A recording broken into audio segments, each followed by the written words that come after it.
Boa noite, pessoal, ou bom dia, ou boa tarde. Bom, fui convidado a falar sobre o capítulo 26, passagem do Evangelho, muito importante, muito bacana, que é: dai gratuitamente o que gratuitamente recebestes. Então, uma passagem importante que cabe bem para os dias de hoje, né, quando pensamos assim no comércio da religião, o comércio de Deus, né? Tem aí os vendedores, né, do nosso Senhor, né, os nossos amigos que barganham com a fé, né, do próximo. Então esse capítulo é muito importante. Mas para a gente entrar no assunto, vamos nos preparar, como a gente faz. Temos que nos preparar para falar sobre o Evangelho e neste momento vamos buscar uma conexão com a espiritualidade, né, com o nosso mentor, com o mentor do SEMI, com o mentor da Aliança Espírita Evangélica. Vamos também nos ligar com Maria, Mãe de Jesus, com o próprio Mestre Jesus, pedindo inspiração. E vamos nos ligar a Deus também, para que possamos nos sentir elevados, com a mente limpa, para falarmos sobre essa passagem do Evangelho. E com a prece nos unimos neste momento. Pai nosso que estais nos céus, santificado seja o vosso nome. Venha a nós o vosso reino, seja feita a vossa vontade, assim na terra como nos céus. O pão nosso de cada dia nos dai hoje, Senhor. Perdoa nossas dívidas, assim como perdoamos aos nossos devedores. E não nos deixe, Pai, cair em tentação, mas antes nos livre de todo mal. Pois são teus o reino, o poder e a glória para todos sempre. Que assim seja, graças a Deus.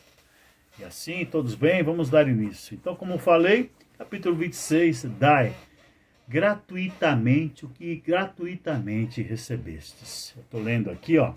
Então, é um capítulo curtinho, tem alguns tópicos assim, ó. Dom de curar, preces pagas, mercadores expulsos do templo, mediunidade gratuita. Tá bom? Vamos assim discorrer rapidamente sobre esses tópicos. Então, o dom de curar, né? O dom da cura, Jesus meio que popularizou. Embora a gente saiba que médiuns, curadores, que a graça de Deus, na verdade, sempre esteve entre nós, desde os primórdios da nossa civilização. Mas Jesus, naquele momento maravilhoso ali, na Palestina de hoje, né? Naquela época lá, na Judéia e em Israel, né, ao norte, e na Judéia ao sul, na Galiléia, na Samária, por onde ele andou, desde sempre ele curou, né, desde lá de Belém, onde ele nasceu, Nazaré, onde ele viveu, depois, quando ele foi para o Egito, sempre tivemos notícias das curas de Jesus. E aqui, qual é o sentido de dar gratuitamente o que Deus nos dá gratuitamente, né? Que recebemos gratuitamente de Deus? Que as curas, elas acontecem por obra e graça do poder espiritual divino. São vários os espíritos envolvidos nisso. Então nós, médiuns encarnados, somos apenas uma ferramenta, um instrumento, como a gente muito viu aqui no Brasil, porque no Brasil tivemos vários médiuns curadores. Então é algo que não nos pertence, não pertence nem a mim, nem a você. É algo que vem do alto por merecimento e necessidade daquele que se cura, né? Às vezes a pessoa não pode ser curada naquele momento. Jesus mesmo, muitas vezes, disse isso: não chegou a sua hora da cura. E aí, porque a doença ela tem um papel educativo muito grande, né? Todas as doenças vêm para nos alertar, nos educar de alguma maneira, quando a gente presta atenção. Mas aqui vamos dizer que a cura é no sentido de você fazer isso sem querer nada em troca, né? Você não pode pensar em fazer isso e querer tirar vantagens, como a gente ficou sabendo recentemente lá em Goiás, em Abadiânia, do médium ali que se beneficiou de suas curas cobrando, né?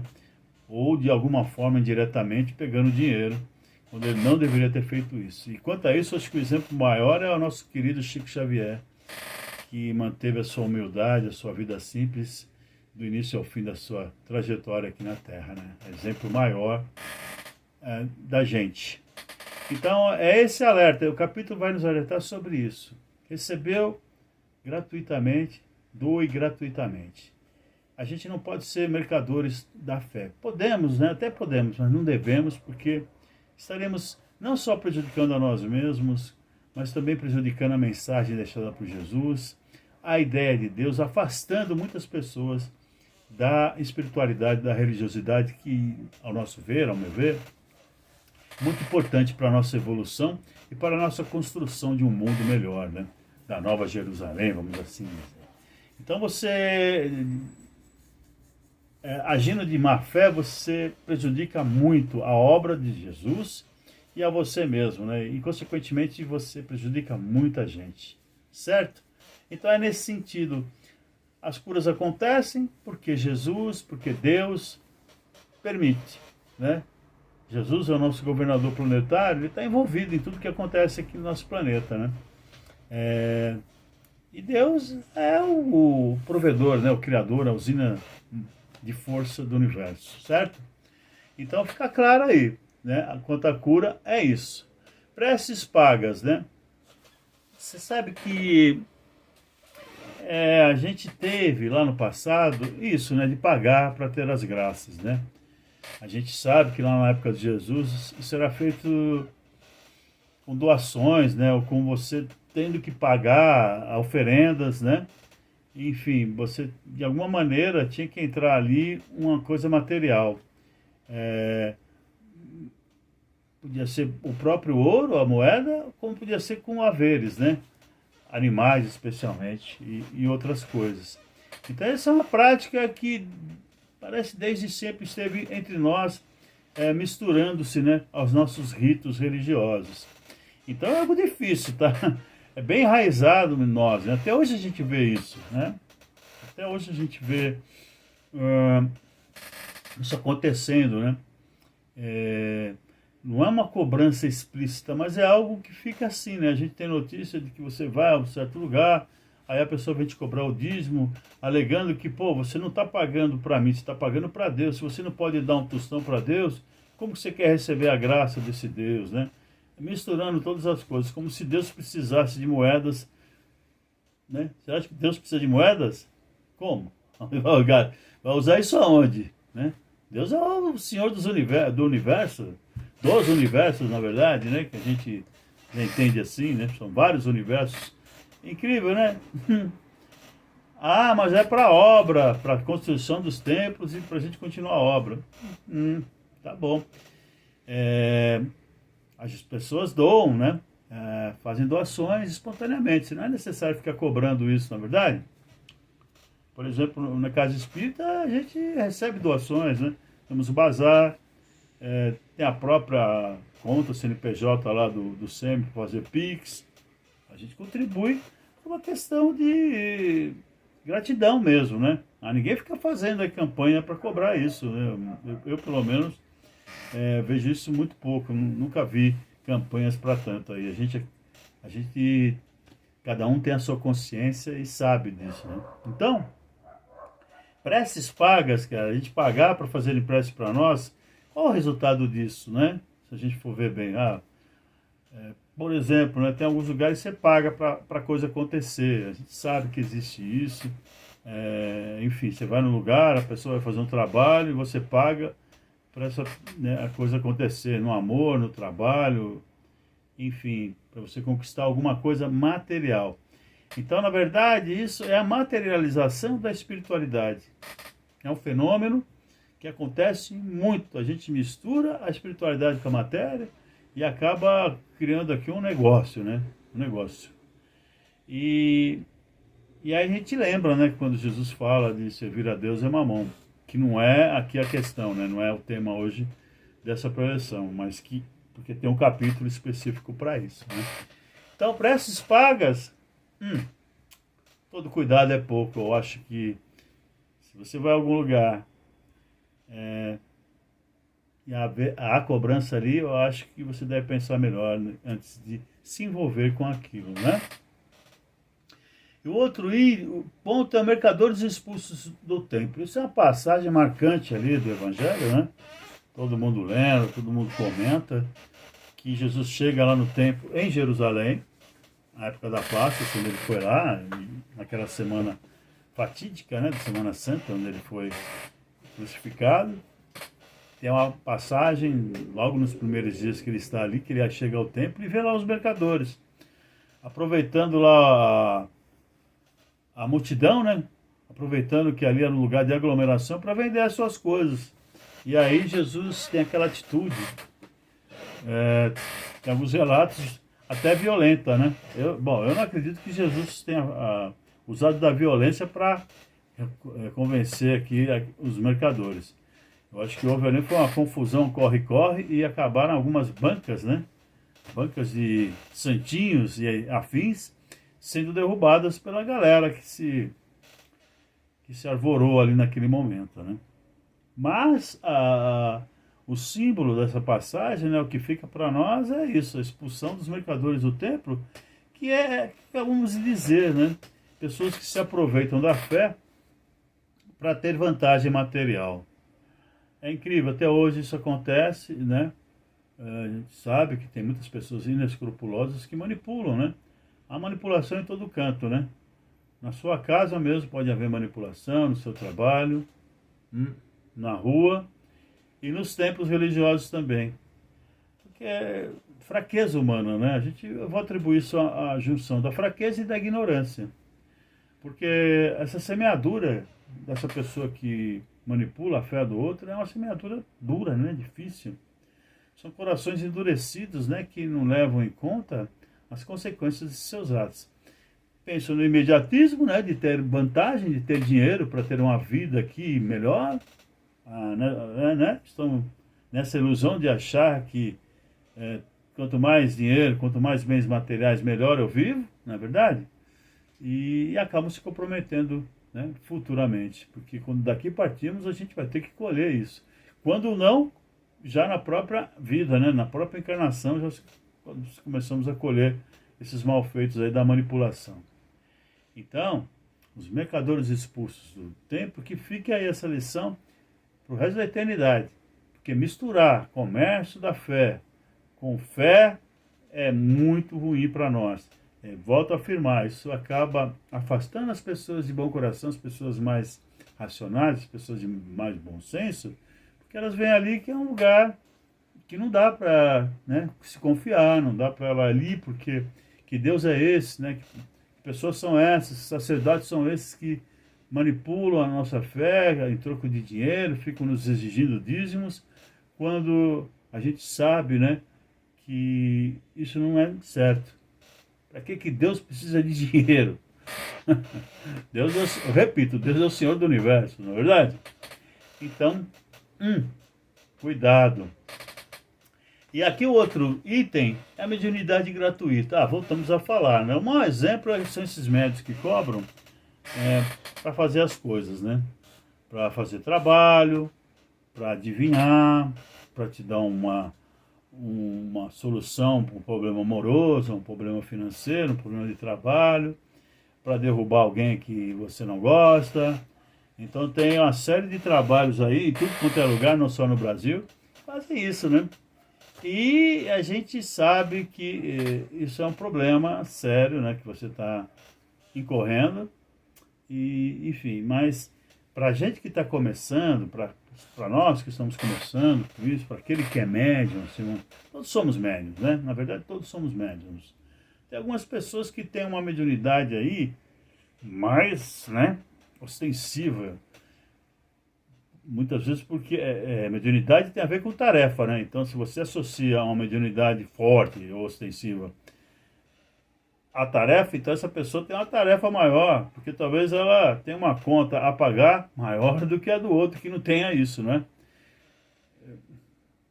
Tem aqueles espíritos missionários, por exemplo, Chico Xavier, na minha opinião, e outros santos aí, outras pessoas maravilhosas.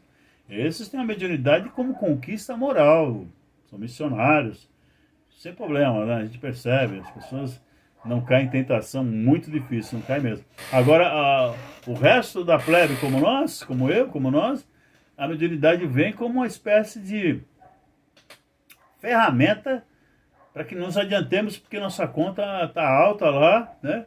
E precisamos nos acertar com o nosso passado, né? Resgatar as dívidas, né? O Senhor quer que nós pagamos o que deve, porque por nosso próprio bem, se a gente acerta as nossas contas do passado, temos mais leveza para avançar para o futuro. Sabe como é isso aí, né? O passado às vezes são como algemas, são como correntes presas, né, aos nossos pés que nos impedem de caminhar para frente, né? Nos amarrando em situações que ficaram lá atrás, certo? Muitas obsessões, processos obsessivos, são oriundos dos nossos malfeitos, quando não todos, né?